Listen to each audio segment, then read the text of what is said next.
I hope you all will be fine, safe and healthy at your home, and I hope you all will be enjoying your online classes. So let's start our today's session. In our today's session, I have brought the study of the radius ratio of octahedral void. So I hope the previous session which I have explained the packing efficiency for all cases, simple cubic, FCC and BCC, that you have got it properly. So let's come on the point for voids. Actually octahedral voids that I have taught previously, these are formed by when the 6 spheres that take part in the packing in close packing, simply you can say.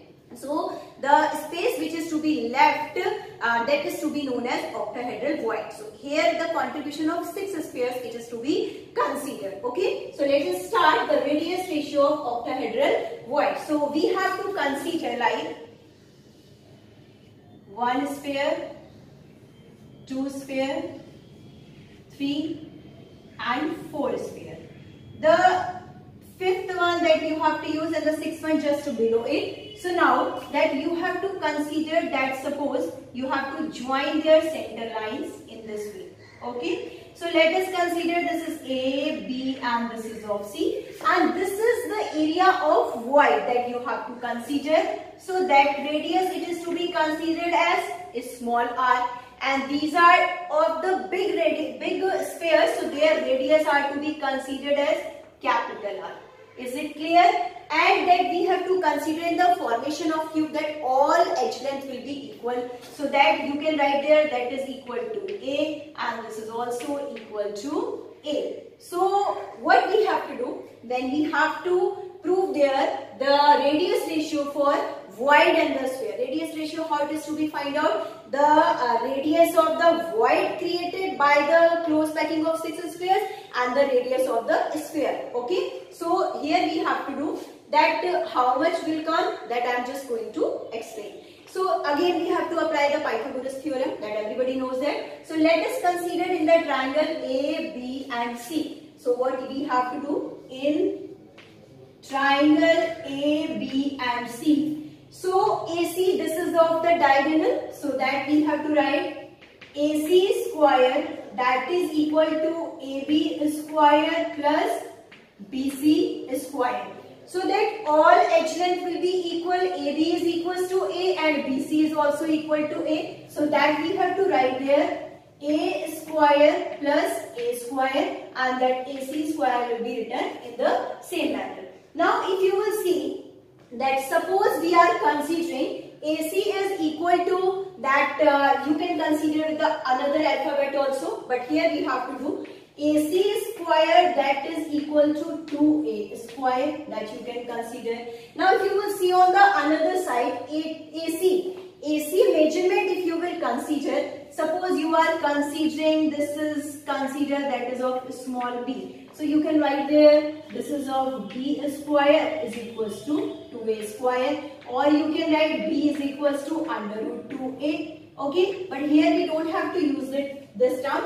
Here we have to take the actual value of AC. So AC, suppose we have considered that is equal to B, and if you will see that is equal to AC 2 capital R, these are the radius of 2 big spheres, and 2 small r, this is the radius of the void which is created. So that you can write there that is equal to 2R plus 2R, 2 capital R and the 2 small r, that will be equal to B or the AC. So in place of B, what you can write there? 2R plus 2R, that is equals to under root 2a. So that we have to consider this is the equation 1.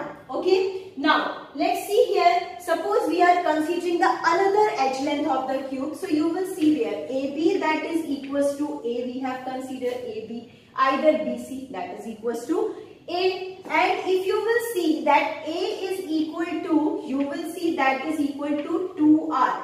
Here we are using, you see here we are using the radius of 2 spheres. So that is to be written as capital R and the capital R. So A, that will be equal to 2R. This statement we have to use. So the another one equation we have got it, A is equals to 2R. So this is the equation 2 which we have to use it. So here what you have to do, equation 1 is to be divided by equation 2. 1 is to be divided by equation 2. So here first of all you have to write in a systematic manner. Under root 2a is equals to 2r plus 2r.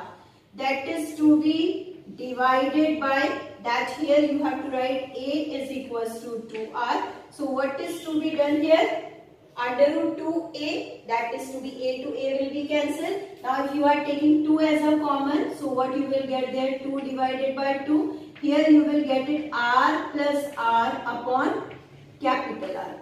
Okay, now under root 2 you will get it. 2 to 2 will be cancelled. So now after that what is to be done here? Now you are getting the term under root 2, that is equals to r plus r upon r. So if you will consider that, you can write 1 plus r upon small r upon capital R, that is under root 2. So r, this is of void radius and this is of sphere radius capital R. So you can write r upon capital R. This is equals to, what you have to do, that 1 you have to subtract under root 2 minus 1. So what you will do, actual value of under root 2, this is of 1.414 minus 1. So here you will get there r upon r. So what we have to do here, r, this is of void radius, r small r, this is of radius of void and this is of radius of sphere. So that will be equal to 1.414 minus 1, that you will get it here 0.414. So that we get it small r upon capital R, that is 0.414. This is the radius ratio which we get in terms of octahedral void. Okay, so I think you all have got it how to find out the radius ratio in terms of octahedral void, and in the next session we will discuss about the radius ratio of tetrahedral void. Till then, goodbye and have a nice day.